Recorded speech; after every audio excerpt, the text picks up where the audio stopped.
నమస్కారం. ఘంటారావానికి స్వాగతం. ముందుగా ప్రధానాంశాలు.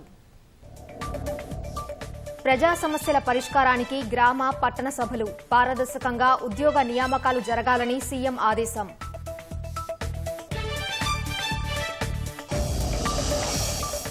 నేటితో ముగియనున్న అసెంబ్లీ సమావేశాలు. గవర్నర్ ప్రసంగంపై చర్చ, అధికార ప్రతిపక్షాల స్పందనపై సర్వత్రా ఆసక్తి. సాగర్ ఆయకట్టు పరిధిలో ఆవిరవుతున్న అన్నదాతల సాగు ఆశలు. ఆరుతడి పంటలకైనా నీరు విడుదల చేయాలని వినతి.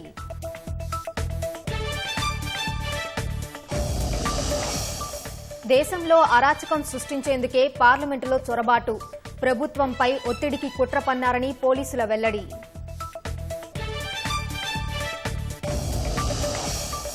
అతివేగంగా దూసుకెళ్లే యూఏవీ పరీక్ష విజయవంతం.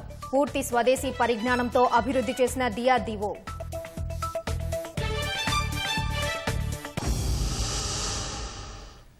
సమీక్షలు, సమావేశాలు, ఆదేశాల జారీతో ముఖ్యమంత్రి రేవంత్ రెడ్డి పాలనపై తనదైన ముద్ర వేసేలా కసరత్తు చేస్తున్నారు. శాఖల వారీగా వివిధ అంశాలపై అధికారులతో చర్చిస్తున్నారు. వివరాలు అడుగుతూ నివేదికలు ఇవ్వాలని ఆదేశిస్తూ అవసరమైన ఆదేశాలను జారీ చేస్తున్నారు. ప్రజల సమస్యల పరిష్కారానికి ప్రాధాన్యమివ్వాలని అధికారులకు స్పష్టం చేశారు. నియామకాలు, ప్రజావాణి, పోలీస్, ఆర్టీసీ సిబ్బంది సంక్షేమం తదితర అంశాలపై అధికారులతో చర్చించిన సీఎం అవసరమైన ఆదేశాలు జారీ చేశారు. ముఖ్యమంత్రి రేవంత్ రెడ్డి వరుస సమీక్షలతో బిజీగా గడుపుతున్నారు. ప్రమాణ స్వీకారం రోజు నుంచి శాఖల వారీగా లోతుగా చర్చిస్తూ శాఖలపై పట్టు తెచ్చుకోవడంతో పాటు తగిన ఆదేశాలను జారీ చేస్తున్నారు. అధికారులు చెబుతున్న వివరాలపై ప్రశ్నలు అడుగుతూ మరింత సమాచారంతో నివేదికలు ఇవ్వాలని చెబుతున్నారు. ఉభయ సభలను ఉద్దేశించి గవర్నర్ ప్రసంగం ముగియగానే సచివాలయం వెళ్లిన రేవంత్ సాయంత్రం వరకు వివిధ శాఖలపై సమీక్షలు నిర్వహించారు. నియామకాలు, ప్రజావాణి, పోలీసు, ఆర్టీసీ సిబ్బంది సంక్షేమం తదితర అంశాలపై అధికారులతో చర్చించారు.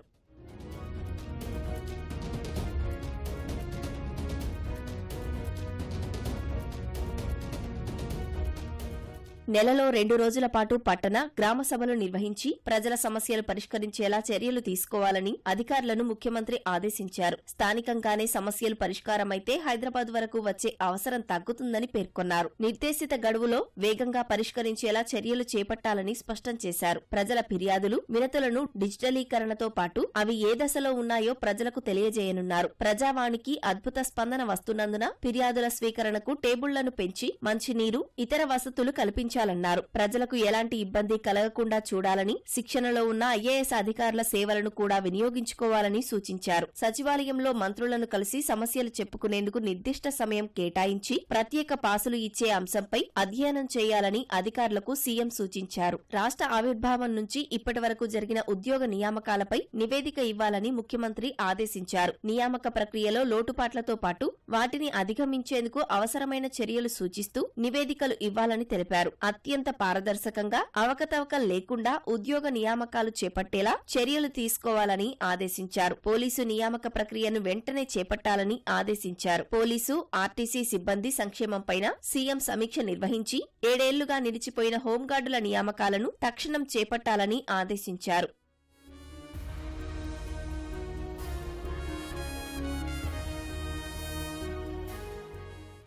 హైదరాబాద్లో ట్రాఫిక్ నిర్వహణలో హోంగార్డుల సేవలను మరింత వినియోగించుకోవాలని సూచించారు. హోంగార్డుల ఆర్థిక, ఆరోగ్య అవసరాలు తీరేలా తగిన చర్యలు తీసుకోవాలని ఆదేశించారు. పోలీసులు, ఆర్టీసీలో ఉన్నతాధికారులు, కార్మికులు, కింది స్థాయి ఉద్యోగుల కోసం ప్రత్యేక రెసిడెన్షియల్ పాఠశాలలు ఏర్పాటుకు ప్రణాళికలు రూపొందించాలన్నారు. ఉత్తర, దక్షిణ తెలంగాణల్లో ఈ పాఠశాలలు ఏర్పాటు చేసేలా ప్రతిపాదనలు సిద్ధం చేయాలని ముఖ్యమంత్రి ఆదేశించారు.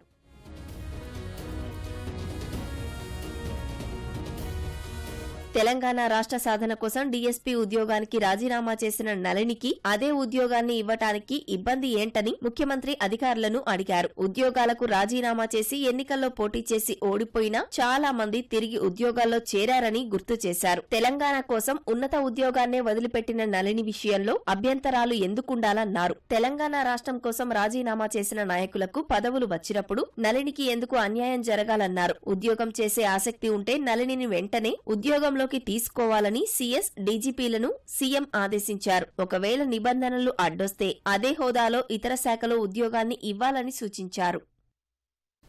రాష్ట్రంలో గ్రామీణ ప్రాంతాల్లో తాగునీటి సరఫరా పరిస్థితిని ప్రతిరోజు నిశితంగా పర్యవేక్షించాలని మంత్రి సీతక్క అన్నారు. హైదరాబాద్లో మిషన్ భగీరథ శాఖ కార్యకలాపాలపై మంత్రి ఉన్నత స్థాయి సమీక్ష చేశారు. ఈ కార్యక్రమంలో మిషన్ భగీరథ కార్యదర్శి స్మితా సబర్వాల్ మిషన్ భగీరథ శాఖ లక్ష్యాలు, కార్యకలాపాల గురించి మంత్రికి వివరించారు. రాబోయే వేసవికాలం దృష్టిలో పెట్టుకుని గ్రామాల్లో తాగునీటి ఎద్దడి నివారణ కోసం ఇప్పటి నుంచే ప్రణాళికబద్దమైన చర్యలు తీసుకోవాలని సీతక్క ఆదేశించారు. అనంతరం మేడారం జాతరకు పగడ్బందీగా ఏర్పాట్లు చేసి విజయవంతం చేయాలన్నారు.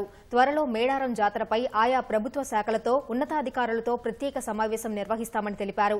భగీరథ ప్రాముఖ్యతపై గ్రామీణ ప్రజలకు అవగాహన కల్పించేందుకు గ్రామాల్లో అవగాహన ఏర్పాట్లు చేయాలని సీఈ, ఎస్సీలకు సీతక్క సూచించారు. శాసనసభ సమావేశాలు నేటితో ముగియనున్నాయి. గవర్నర్ ప్రసంగానికి ధన్యవాదాలు తెలిపే తీర్మానంపై ఉభయ సభల్లో ఇవాళ చర్చ, ప్రభుత్వ సమాధానం ఉండనుంది. కొత్త శాసనసభ కొలువు తీరిన తర్వాత జరుగుతున్న మొదటి చర్చ ఆసక్తి రేపుతోంది. ఎన్నికల అనంతరం ఏర్పాటైన రాష్ట్ర 3వ శాసనసభ మొదటి సమావేశాలు నేటితో ముగియనున్నాయి. ఈ నెల 9వ తేదీన సమావేశాలు ప్రారంభం కాగా సభ్యుల ప్రమాణ స్వీకారాలు, సభాపతి ఎన్నిక, ఉభయ సభల సభ్యులను ఉద్దేశించి గవర్నర్ ప్రసంగం ఇప్పటివరకు జరిగాయి. నిన్న ఉభయ సభల సభ్యులను ఉద్దేశించి గవర్నర్ తమిళిసై సౌందరరాజన్ చేసిన ప్రసంగానికి ధన్యవాదాలు తెలిపే తీర్మానంపై ఇవాళ చర్చ జరగనుంది. శాసనసభతో పాటు మండలిలోనూ చర్చ ఉంటుంది. అసెంబ్లీలో పరిగి శాసనసభ్యుడు రామ్మోహన్ రెడ్డి తీర్మానాన్ని ప్రతిపాదించారు. చెన్నూరు ఎమ్మెల్యే వివేకానంద బలపరుస్తారు. మండలిలో కాంగ్రెస్ ఎమ్మెల్సీ జీవన్ రెడ్డి తీర్మానాన్ని ప్రతిపాదించనుండగా ఉపాధ్యాయ ఎమ్మెల్సీ నర్సిరెడ్డి బలపరుస్తారు. గత 10 ఏళ్ల కేసీఆర్ ప్రభుత్వ విధానాలను గవర్నర్ ప్రసంగంలో తీవ్రంగా విమర్శించారు. అప్పులు భారీగా పెరిగాయని, వ్యవస్థలను దెబ్బతీశారని ఆరోపించారు. ఈ నేపథ్యంలో గవర్నర్ ప్రసంగానికి ధన్యవాదాలు తెలిపే తీర్మానంపై చర్చ ఎలా సాగుతుందన్న ఆసక్తి నెలకొంది. ఎన్నికల్లో భారాస ఓటమి, కాంగ్రెస్ గెలుపు అనంతరం కొత్త ప్రభుత్వం కొలువు తీరిన తర్వాత చట్టసభల్లో జరుగుతున్న మొదటి చర్చకు ప్రాధాన్యం నెలకొంది. గవర్నర్ ప్రసంగంలో పొందుపరిచిన అంశాలపై భారత రాష్ట్ర సమితి సభావేదికగా ఎలా స్పందించనుంది, దానికి ముఖ్యమంత్రి రేవంత్ రెడ్డి సమాధానం ఎలా ఉండనుంది అన్న అంశం ఆసక్తికరంగా మారింది. ప్రతిపక్షం ఏ మేరకు పాలకపక్షాన్ని ప్రశ్నించనుంది, దాన్ని అధికార పక్షం ఏ మేరకు ఎదుర్కొంటుందన్నది చూడాలి. మండలిలో భారత రాష్ట్ర సమితికి మెజార్టీ సభ్యులు ఉన్న తరుణంలో అక్కడ చర్చ, ప్రభుత్వ సమాధానం ఎలా ఉంటాయన్నది కూడా ఆసక్తి రేపుతోంది. చర్చ, ప్రభుత్వ సమాధానం అనంతరం ఉభయ సభలు వాయిదా పడనున్నాయి. శ్వేతపత్రాలకు సంబంధించి చట్టసభల్లో చర్చించాలని రాష్ట్ర ప్రభుత్వం భావిస్తే కొన్ని రోజుల్లోనే మరోసారి సమావేశాలు నిర్వహించవచ్చని అంటున్నారు. బలహీన వర్గాల సమస్యలపై ఉప ముఖ్యమంత్రి భట్టి విక్రమార్కకు రాష్ట్ర బీసీ సంఘం అధ్యక్షుడు రాజేశ్వర్ యాదవ్ వినతిపత్రం అందించారు. పెండింగ్లో ఉన్న ఫీజు రీయింబర్స్మెంట్ బకాయిలు విడుదల చేయాలని కోరినట్లు తెలిపారు. బీసీ స్టడీ సర్కిల్, బడ్జెట్ పెంపు సహా విద్యార్థులకు ఉపకార వేతనాలను పెంచాలని విజ్ఞప్తి చేసినట్లు వివరించారు. రష్యాలో వచ్చే ఏడాది జరగనున్న 4వ let's travel Russia tourism forum సదస్సుకు హాజరు కావాలంటూ ఆ దేశ ప్రభుత్వం కేంద్ర పర్యాటక శాఖ మంత్రి కిషన్ రెడ్డికి ఆహ్వానం పలికింది. రష్యా రాజధాని మాస్కోలో వచ్చే ఏడాది జూన్లో జరిగే ఈ సదస్సుకు రావాలంటూ ఆ దేశ ఆర్థిక శాఖ సహాయ మంత్రి దిమిత్రీ వక్రుకోవ్ కేంద్ర మంత్రి కిషన్ రెడ్డికి లేఖ రాశారు. భారత్, రష్యా మధ్య ఉన్న బలమైన సాంస్కృతిక, పర్యాటక బంధాన్ని వక్రుకోవ్ గుర్తు చేస్తూ పర్యాటక, వ్యాపార రంగాల్లో భారతదేశం సామర్థ్యాన్ని తెలియజేయడానికి ఇదొక మంచి వేదిక అని వ్యక్తిగతంగా పాల్గొనాలని కిషన్ రెడ్డిని కోరారు. ఈ వేదిక ద్వారా భారతదేశ పర్యాటక, సాంస్కృతిక సామర్థ్యాన్ని, సంప్రదాయాలను రష్యా పర్యాటకులకు తెలియజేసేందుకు విస్తృతమైన అవకాశాలున్నాయని లేఖలో పేర్కొన్నారు. రాష్ట్ర ప్రభుత్వంతో సమన్వయం చేసుకుంటూ సమగ్రాభివృద్ధికి తన వంతు పాత్ర పోషిస్తామని గ్రూప్ 1 అధికారుల సంఘం అధ్యక్షుడు మామిండ్ల చంద్రశేఖర్ గౌడ్ వెల్లడించారు. రేవంత్ రెడ్డి సీఎంగా బాధ్యతలు తీసుకున్న తర్వాత తొలిసారి కలిసి శుభాకాంక్షలు తెలిపారు. ముఖ్యమంత్రితో మరోమారు సమావేశమవుతానని వివరించారు. నాగార్జున సాగర్ ఆయకట్టు పరిధిలో అన్నదాతల సాగు ఆశలు ఆవిరవుతున్నాయి. ఈసారి ఎల్ నీనో ప్రభావంతో తక్కువ వర్షపాతం నమోదు కావడం, సాగునీటి ప్రాజెక్టుల్లో నీటి లభ్యత లేకపోవడంతో పంటలకు సాగునీరందించే పరిస్థితి కనిపించడం లేదు. ఆయకట్టుకు ప్రధాన ఆధారమైన నాగార్జున సాగర్ జలాశయం నుంచి యాసంగిలో పంటలకు సాగునీరు అందే అవకాశం కనిపించకపోవడంతో పంటల సాగు ప్రశ్నార్థకంగా కనిపిస్తోంది. ఫలితంగా ఈసారి నాగార్జున సాగర్ ఆయకట్టులో క్రాప్ హాలిడే ప్రకటించాలని సమగ్ర నీటి ప్రణాళిక నిర్వహణ కమిటీ ప్రతిపాదించడంతో రైతుల్లో తీవ్ర ఆందోళన నెలకొంది. ఖమ్మం జిల్లాలోని 17 మండలాల్లో నాగార్జున సాగర్ ఎడమ కాలువ ఆయకట్టు ఉంది. 2,54,274 ఎకరాల్లో పంటలు సాగవుతాయి. ఇందులో ఏటా ప్రధానంగా వరి పంట పండుతుంది. మొత్తం ఆయకట్టులో దాదాపు 80% వరకు పూర్తిగా సాగర్ జలాలపైనే ఆధారపడి పంటలు సాగవుతాయి. మరో 20% బోర్లపై ఆధారపడి రైతులు పంటలు సాగు చేస్తారు. ప్రతి సీజన్లోనూ ఎన్ఎస్పీ ఆయకట్టులో పంటల సాగుకు కనీసం 27 నుంచి 31 టీఎంసీల నీటి అవసరం ఉంటుంది. యాసంగిలో ఎండల తీవ్రత నేపథ్యంలో ఇంకా కొంత అదనంగా అవసరమయ్యే అవకాశం ఉంది. జిల్లాలో సాగర్ ఆయకట్టుకు నాగార్జునసాగర్ జలాశయం నుంచే నీరు విడుదల చేయాల్సి ఉండగా 312 టీఎంసీల నీటి నిల్వ సామర్థ్యం కలిగిన ఈ జలాశయంలో ప్రస్తుతం 153.50 టీఎంసీల నీరు నిల్వ ఉంది. ఇందులో 110 అడుగుల డెడ్ స్టోరేజ్ కాగా 43 అడుగులతో నిల్వ ఉన్న 40 టీఎంసీల నీరు మాత్రమే అందుబాటులో ఉంది. కృష్ణా బేసిన్లో తెలంగాణ వాటా మొత్తం 35 టీఎంసీలు ఉంది. ఈ వాటాలో ఇప్పటికే 10 టీఎంసీల నీటి వాడకం పూర్తయింది. మిగిలింది మరో 25 టీఎంసీలే. సాగర్, శ్రీశైలం ఇతర జలాశయాల కింద తాగునీటి పథకాలకు జూన్ వరకు నీరందించాలంటే దాదాపు 30 నుంచి 40 టీఎంసీల నీరు కావలసిన అవసరం ఉంది. కానీ ప్రస్తుతం 25 టీఎంసీల నీటి లభ్యత మాత్రమే ఉండటంతో జూన్ వరకు తాగునీటి అవసరాలకే వినియోగించాల్సి ఉంటుంది. ఈ నేపథ్యంలో ఎన్ఎస్పీ ఆయకట్టులో సాగుకు చుక్క నీరు ఇచ్చే పరిస్థితి కనిపించటం లేదు. దీంతో అన్నదాతలు ఆందోళన వ్యక్తం చేస్తున్నారు. చెరుకు 8 ఎకరాలు వేసిన కౌలు రైతుని బాగా 2 బోర్ల కింద ఎండిపోతుంది. బాగా వర్షాలు లేక 3 ఎకరాలను వరేస్తే అది నీళ్ళు లేక వచ్చి దాని కరెంటుకి ఎండిపోయింది. నార్మల్కి నీళ్ళు వేద్దామంటే వర్షాలు బోర్ నీళ్ళతో కొద్దిగా వేస్తున్నాం. సాగర్లో నీళ్లు పాలేళ్ళు అంటే కొద్దిగా ఉన్నాయి, ఈ మంచాలకైనా వదులుతున్నా అంటున్నారు. అది ఘోరంగా ఉంది రైతుల పరిస్థితి. 4 ఎకరాలు వేసినాం, నీళ్ళు లేక కంకి సరిగా లేదు. ఎకరానికి 5-6 బత్తాలు వేటేటుంది మా ఒడ్లు. నాన్న ఇబ్బందిగా పొలాలు ఇబ్బంది పడుతున్నాం మేము. ఎటు కాకుండా పరిస్థితి మా పరిస్థితి తయారైపోయింది మాయి. ఇప్పుడు క్రాప్ హాలిడే అని అంటే రైతులుగా మేము భూములు ఖాళీగా పెట్టుకొని ఏం చేయాలని అర్థం కాని పరిస్థితిలో ఉన్నాం. ఇటు కూలికి పోదామంటే కూలి కూడా ఏం పనులు లేవు. మరి రైతుగా పని ఉంటేనే మేము ఇంకో పక్క రైతుకని పోలేస్తాం, కానీ ఆ పరిస్థితిలో ఉన్నాం. ఇంకా పూర్తి డెడ్ స్టోరేజీలోకి పోలేదు. అందుకని ఉన్న నిల్వలైనా 15 రోజులకి 20 రోజులకి ఒక్కసారైనా సాగర్ నీళ్ళు ఇచ్చి మెరక పంటలు, మినుము లాంటి పంటలు వేసుకున్నా మాకు కొంత ఉపయోగం ఉంటుంది.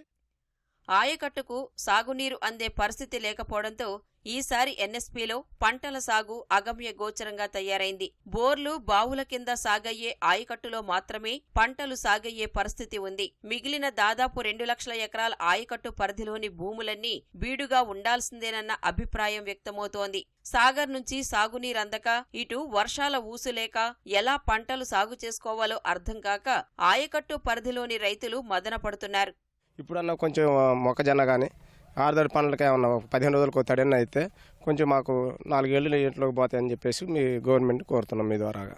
పోయినసారి పంటలు వేసి అది చేతికి రాక పెట్టుబడులు పెట్టి అప్పుల పాలై కనీసానికి ఇంట్లో గడవేసే పరిస్థితి లేదు. ఈ పంటకి నీళ్ళన్నా కొంచెం ఆరుదడి పంటకి ఇస్తే కొంత ఉపశమనం ఉండదని రైతులు భావిస్తున్నాం. ఈ ప్రభుత్వం నెలకొక్క తడవైన నీళ్ళు ఇచ్చి ఆదుకుంటుందని ఆశిస్తూ ఈ ప్రభుత్వం అన్న బాగు చేయాలని కోరుకుంటున్నాం. గత ప్రభుత్వం మంచిగా చేయనందుకే మటాస్ అయిపోయింది. ఈ ప్రభుత్వం అన్న మంచి పనులు చేసి పేరు తెచ్చుకోవాలని కోరుకుంటున్నాం. ఇప్పుడు పంట వేద్దామంటే నీళ్లు లేవు, సాగర్ నీళ్లు వదలట్లేదని చెప్తున్నారు. మరి మేము ఎట్లా బతకాలి ఏంది? నీళ్ళు వదిలితేనేగా మాకు పంట పండితేనేగా మేము బతికేది. దాని మీదనే ఆశ పెట్టుకొని మేము ఉండే. మరి ఏమనుకున్నది, మరి నీళ్ళు వదలండి ఏ మాట అనేది చెప్పట్లేదు. మరి ఎట్లా? నీళ్ళు వస్తాయో నారు పోసినాం, ఆ నారు ఎండిపోయింది. మళ్ళీ ఇప్పుడు యాసంగాన్ని వస్తాయో అంటే యాసం కూడా రావంటారుగా. కొత్తగానే బీడు ఇక పొలం పండితేనేగా మరి తినేది, లేకపోతే ఏం తింటాం? ఈ పరిస్థితుల్లో మరో అవకాశంగా శ్రీరామ్ సాగర్ ప్రాజెక్టు నీటిని తీసుకుని వస్తే కొంతమేర రైతులకు లబ్ధి చేకూరే అవకాశాలు కనిపిస్తున్నాయి. ఎస్ఆర్ఎస్పీ ద్వారా జిల్లాలో సాగర్ ఆయకట్టుకు బ్యాలెన్సింగ్ జలాశయంగా ఉపయోగపడుతున్న పాలేరు జలాశయానికి సరఫరా చేసి అక్కడి నుంచి జిల్లా అవసరాలకు వినియోగించుకునే అవకాశం ఉంటుంది. ఇది సాధ్యమవుతుందా లేదా అన్నది ప్రభుత్వం తీసుకునే నిర్ణయంపైనే సాగర్ ఆయకట్టులో పంటల సాగు ఆశలు ఆధారపడి ఉన్నాయి. అధిక వడ్డీ ఇస్తామంటూ వందలాది మంది నుంచి నగదు డిపాజిట్లు వసూలు చేసి మోసాలకు పాల్పడుతున్న వీఆర్ఆర్ కన్స్ట్రక్షన్ ఎండీ నంగనూరు రాజేష్ ను హైదరాబాద్ పోలీసులు అరెస్ట్ చేశారు. 29 మంది బాధితుల నుంచి 23.50 కోట్ల రూపాయలు వసూలు చేసినట్లు దర్యాప్తులో తేలినట్లు వివరించారు. ఏటా 24 నుంచి 27% వడ్డీ వస్తుందని బాధితులను నమ్మిస్తున్నట్లు పోలీసులు వెల్లడించారు. నిందితుడి దగ్గర నుంచి 23 లక్షలతో పాటు చరవాణిని స్వాధీనం చేసుకున్నట్లు వివరించారు. హైదరాబాద్లో వీధి కుక్కలు స్వైర విహారం చేస్తున్నాయి. నిజాంపేట బండారీ లేఅవుట్లో 2 ఏళ్ల చిన్నారిపై వీధి కుక్క దాడి చేసింది. పార్క్లో ఆడుకుంటున్న సోమ అనే 2.5 ఏళ్ల చిన్నారిని ఒక్కసారిగా వీధి కుక్క దాడి చేసి నోటితో పట్టుకుని లాక్కెళ్లింది.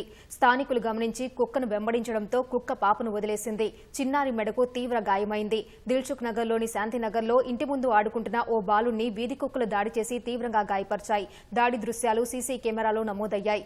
గాయపడ్డ చిన్నారులు ప్రస్తుతం ఆసుపత్రిలో చికిత్స పొందుతున్నారు. భవిష్యత్తులో ఇలాంటి ఘటనలు జరగకుండా జీహెచ్ఎంసీ అధికారులు చర్యలు తీసుకోవాలని చిన్నారుల తల్లిదండ్రులు కోరుతున్నారు. రాష్ట్ర ముఖ్యమంత్రిపై అభిమానంతో ఓ కాంట్రాక్ట్ డ్రాయింగ్ టీచర్ బియ్యపు గింజలతో రేవంత్ రెడ్డి చిత్రపటాన్ని రూపొందించాడు. హనుమకొండ జిల్లా ఎల్కతుర్తి మండలం సూరారం గ్రామానికి చెందిన రాజ్ కుమార్ సర్వశిక్ష అభియాన్ కింద ఎల్కతుర్తి ప్రభుత్వ ఉన్నత పాఠశాలలో కాంట్రాక్టు పద్ధతిలో డ్రాయింగ్ టీచర్గా పనిచేస్తున్నారు. 10 ఏళ్లుగా కాంట్రాక్టు పద్ధతిలోనే చాలీచాలని జీతంతో డ్రాయింగ్ టీచర్గా పనిచేస్తున్నారని, ముఖ్యమంత్రి రేవంత్ తన ఉద్యోగాలను క్రమబద్దీకరిస్తారని ఆశాభావం వ్యక్తం చేశారు. సీఎంపై అభిమానంతో బియ్యపు గింజలతో ఆయన చిత్రపటాన్ని రూపొందించారు రాజ్ కుమార్ తెలిపారు. గతంలోనూ ఎందరో మహనీయులు ప్రముఖ చిత్రపటాలను ఇదే విధంగా రూపొందించారని పేర్కొన్నారు. నేను చిన్నప్పటి నుండి చిత్రాలు గీస్తూ జీవనోపాధి కొనసాగించేవాడిని. సమగ్ర శిక్ష ఉద్యోగుల్లో కాంట్రాక్ట్ బేసిక్గా జిల్లా పరిషత్ ఉన్నత పాఠశాల హైస్కూల్లో పనిచేస్తున్నాను. తెలంగాణ కొరకు తెలంగాణ వస్తే మాకు ఉద్యోగాలు పర్మనెంట్ అయితే అని ఎన్నో ఆశల కొద్దీ తెలంగాణ గురించి పోరాటం చేసినాము.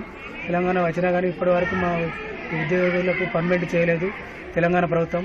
గతంలో కూడా ఎన్నో చిత్రాలు వేశాను. అంబేద్కర్, భారతమాత, గాంధీ, మదర్ తెరెసా, సచిన్ టెండూల్కర్ ఎన్నో చిత్రాలు గీశాను. బియ్యం గింజలతో పేపర్ మీద రేవంత్ రెడ్డి చిత్రాన్ని అభిమానంతోనే చిత్రించాను. పార్లమెంటులో చొరబాటు ద్వారా దేశంలో అరాచకం సృష్టించేందుకు నిందితులు కుట్ర పన్నారని ఢిల్లీ పోలీసులు తెలిపారు. తద్వారా తమ డిమాండ్లు నెరవేర్చేలా ప్రభుత్వాన్ని ఒత్తిడి చేయాలనుకున్నారని వెల్లడించారు. ఈ కేసులో ప్రధాన సూత్రధారిగా భావిస్తున్న లలిత్ జాను తమ కస్టడీకి ఇవ్వాలని కోరిన ఢిల్లీ ప్రత్యేక విభాగం పోలీసులు పటియాలా హౌస్ కోర్టులో పలు వివరాలు వెల్లడించారు. పార్లమెంటులోకి చొరబడే కుట్ర పన్నేందుకు నిందితులు చాలాసార్లు సమావేశమయ్యారని తెలిపారు. కేసు దర్యాప్తులో మరో 2 పోలీసులు అదుపులోకి తీసుకుని ప్రశ్నిస్తున్నారు. ఢిల్లీ నుంచి పారిపోయిన అనంతరం లలిత్ వారు సహకరించారని తెలుస్తోంది. కేసులో ప్రధాన నిందితుడు లలిత్ ఢిల్లీ జైపూర్ సరిహద్దు సమీపంలో తన ఫోన్ను పారేశాడు. మిగతా నిందితుల ఫోన్లను కూడా తన వెంట తీసుకెళ్లి తగలబెట్టాడు. పార్లమెంటు కుట్రకు నిందితులు 2 ప్రణాళికలు సిద్దం చేసుకోగా మొదటి దానినే అమలు చేసినట్లు తెలుస్తోంది. పోలీసులు 15 రోజుల కస్టడీ కోరినప్పటికీ కోర్టు లలిత్ జాను 7 రోజుల పోలీస్ కస్టడీకి అనుమతించింది. బాలికపై అత్యాచారం కేసులో ఉత్తరప్రదేశ్లోని భాజపా ఎమ్మెల్యేకు ప్రజాప్రతినిధుల కోర్టు 25 ఏళ్ల కఠిన కారాగార శిక్ష విధించింది. 10 లక్షల జరిమానా కూడా విధించింది. ఈ మొత్తాన్ని బాధితురాలి పునరావాసం కోసం వినియోగించాలని ఆదేశించింది. కోర్టు తీర్పుతో దుద్ది నియోజకవర్గ భాజపా ఎమ్మెల్యే రామ్ దుల్లర్ గోండ్ శాసనసభ సభ్యత్వాన్ని కోల్పోయే ప్రమాదం ఉంది. 9 ఏళ్ల క్రితం బాలికపై అత్యాచారానికి ఒడిగట్టిన కేసులో రామ్ దుల్లర్ గోండ్పై ఫోక్సోతో పాటు ఇతర సెక్షన్ల కింద కేసు నమోదైంది. ఆ సమయంలో ఆయన ఎమ్మెల్యేగా లేరు. ఫోక్సో కోర్టులో విచారణ సాగుతుండగానే ఎమ్మెల్యేగా ఎన్నిక కావడంతో కేసు ప్రజాప్రతినిధుల కోర్టుకు బదిలీ అయింది. శుక్రవారం MP MLA session court judge Ahsan తీర్పు వెలువరించారు. దేశంలోని అన్ని కోర్టుల్లో 5 కోట్లకు పైగా పెండింగ్ కేసులు ఉన్నట్లు కేంద్రం తెలిపింది. అందులో 80,000కు పైగా కేసులు సుప్రీంకోర్టులోనే పెండింగ్లో ఉన్నట్లు పేర్కొంది. ఈ మేరకు కేంద్ర న్యాయశాఖ అర్జున్ రామ్ మేఘ్వాల్ లోక్సభలో రాతపూర్వక సమాధానమిచ్చారు. డిసెంబర్ 1వ తేదీ వరకు దేశవ్యాప్తంగా ఉన్న అన్ని కోర్టుల్లో 5,08,85,856 కేసులు పెండింగ్లో ఉన్నట్లు పేర్కొన్నారు. 25 కోర్టుల్లో 61 లక్షలకు పైగా కేసులు పెండింగ్లో ఉన్నట్లు చెప్పారు. జిల్లాల్లోని సెషన్స్, సబార్డినేట్ కోర్టుల్లో 4,46,00,000కు పైగా కేసులు పెండింగ్లో ఉన్నట్లు కేంద్ర న్యాయశాఖ మంత్రి వెల్లడించారు. అతి వేగంతో ప్రయాణించే దేశీయ తయారీ మానవరహిత గగనతల వాహనం యుఏవీని భారత రక్షణ పరిశోధన అభివృద్ధి సంస్థ డిఆర్డీఓ విజయవంతంగా పరీక్షించింది. కర్ణాటకలోని చిత్రదుర్గలో ఈ యుఏవీ సామర్థ్యాన్ని డిఆర్డీఓ విజయవంతంగా ప్రదర్శించింది.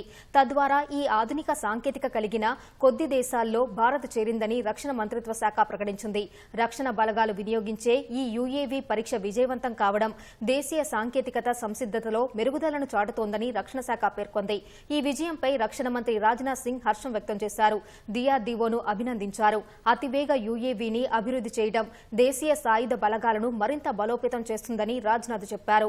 ఏరోస్పేస్ రంగంలో ఆత్మ నిర్భర భారత్కు ఇదే నిదర్శనమని వెల్లడించారు. ఈ UAVని తొలిసారి 2002 జులైలో పరీక్షించగా తర్వాత మరో 6 పరీక్షలు నిర్వహించారు. అత్యధిక వేగం గల ఈ UAV నేల మీద ఉండే రాడార్లు, మౌలిక వసతుల అవసరం లేకుండా తనంతటా అదే గాల్లోకి దూసుకెళ్తుంది. ఎలాంటి రన్వేపై అయినా సరే కిందకు దిగుతుంది. ఇందుకు దానిలో ఉండే GPS తరహా వ్యవస్థలు తోడ్పాటు అందిస్తాయి. గాజాలో ఇజ్రాయెల్, హమాస్ మధ్య భీకర దాడులు జరుగుతుండటంతో అక్కడి ప్రజల పరిస్థితి దయనీయంగా మారింది. వారికి పలు దేశాలు మద్దతు ప్రకటిస్తున్నాయి. గాజాలోని పాలస్తీనియులకు సంఘీభావంగా యెమెన్ రాజధాని సనాలో శుక్రవారం భారీ సంఖ్యలో ప్రజలు ఆందోళనలో పాల్గొన్నారు. పాలస్తీనాకు మద్దతుగా ఆ దేశ జెండాను ప్రదర్శిస్తూ ఇజ్రాయెల్కు వ్యతిరేకంగా నినాదాలు చేశారు. మరోవైపు హమాస్కు మద్దతుగా ఎర్ర సముద్రంలోని వాణిజ్య నౌకలను లక్ష్యంగా చేసుకుని యెమెన్లోని హౌతీ తిరుగుబాటుదారులు చేస్తున్న దాడులు శుక్రవారం కూడా కొనసాగాయి. బాబ్ ఎల్ మండేబ్ జలసంధి వద్ద ఉన్న లైబీరియా జెండాతో ఉన్న నౌకపై క్షిపణి దాడి జరిగింది. MSC అలన్యా అనే మరో నౌకపైన దాడి జరిగింది. ఈ నౌకను జర్మనీ సంస్థ నిర్వహిస్తోంది. రష్యా ఉక్రెయిన్ యుద్దంలో ఇప్పటి వరకు అనేక మంది ప్రాణాలు కోల్పోయారు. వేలాది మంది చిన్నారులు యుద్దానికి బలయ్యారు. పాల కోసం ఏడవాల్సిన చిన్నారులు ప్రాణాల కోసం పోరాడుతున్నారు. యుద్దంలో గాయపడిన చిన్నారుల కోసం మేము ఉన్నామంటూ కొంతమంది టీనేజర్స్ ముందుకొచ్చారు. ఒక బృందంగా ఏర్పడి వీధుల్లో, రెస్టారెంట్ల్లోనూ పాటలు పాడుతూ విరాళాలు సేకరిస్తున్నారు. అలా వచ్చిన సొమ్మును యుద్దంలో గాయపడిన చిన్నారుల చికిత్స కోసం ఖర్చు చేస్తూ తమ పెద్ద మనసును చాటుకుంటున్నారు.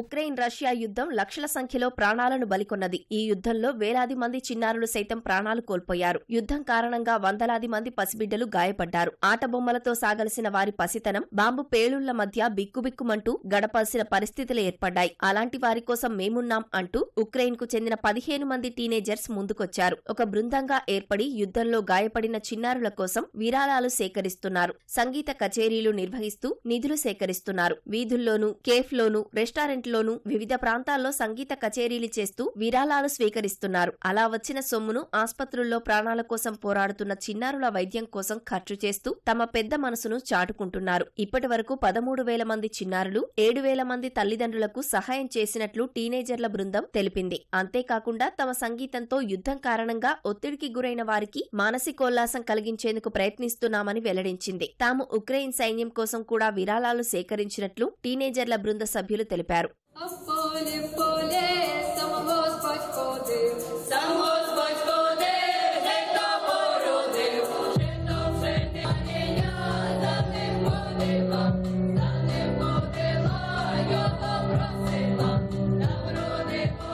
ఈ టీనేజర్స్ బృందానికి వాయిస్ ఫౌండేషన్ అనే స్వచ్ఛంద సంస్థ అండగా నిలిచింది. సౌండ్ ల్యాబ్ పేరుతో కోర్సు ఏర్పాటు చేసి 2 నెలల పాటు ప్రొఫెషనల్ మ్యూజిక్ బ్యాండ్ తో సంప్రదాయ సంగీతంలో శిక్షణ ఇచ్చింది. ఈ కోర్సుతో అక్కడి పిల్లలకు సురక్షితమైన వాతావరణాన్ని అందించడానికి ప్రయత్నిస్తున్నట్లు ఆ సంస్థ తెలిపింది. ఇప్పుడు తమ పిల్లలను ఈ కోర్సులో చేర్చుకోవాలని చాలా మంది తల్లిదండ్రులు తమను అభ్యర్థిస్తున్నారని ఆ సంస్థ వెల్లడించింది.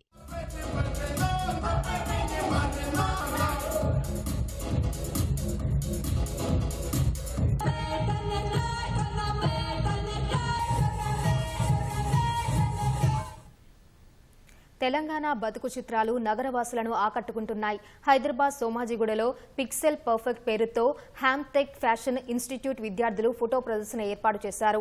50 మంది విద్యార్థులు తీసిన మనోహరమైన చిత్రాలు సందర్శకులను కట్టిపారేస్తున్నాయి. 4 విభాగాలుగా ఏర్పాటు చేసిన చిత్రకళ ప్రదర్శన విద్యార్థుల్లోని సృజనాత్మకతను వెలికితీసేందుకు ఉపయోగపడుతుందని హ్యామ్టెక్ కళాశాల డైరెక్టర్ అజిత్ రెడ్డి వెల్లడించారు.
హైదరాబాద్లోని అక్రమ కట్టడాలపై అధికారులు ఉక్కుపాదం మోపుతున్నారు. కుత్బుల్లాపూర్ నియోజకవర్గంలో అక్రమ నిర్మాణాలను పోలీసులు, రెవెన్యూ అధికారులు కూల్చివేశారు. దేవేందర్ నగర్, బాలయ్య బస్తీ, గాలి పోచమ్మ బస్తీలో అక్రమ కట్టడాలపై రెవెన్యూ, పోలీస్ అధికారులు చర్యలు చేపట్టారు. దీంతో అధికారులపై స్థానికులు ఆగ్రహం వ్యక్తం చేశారు. నిర్మాణాలను కూల్చొద్దంటూ ఒంటిపై కిరోసిన్ పోసుకునేందుకు యత్నించారు. నియోజకవర్గంలో భారీగా మోహరించిన పోలీసులు ఆందోళన చేసిన వారిని అరెస్ట్ చేశారు.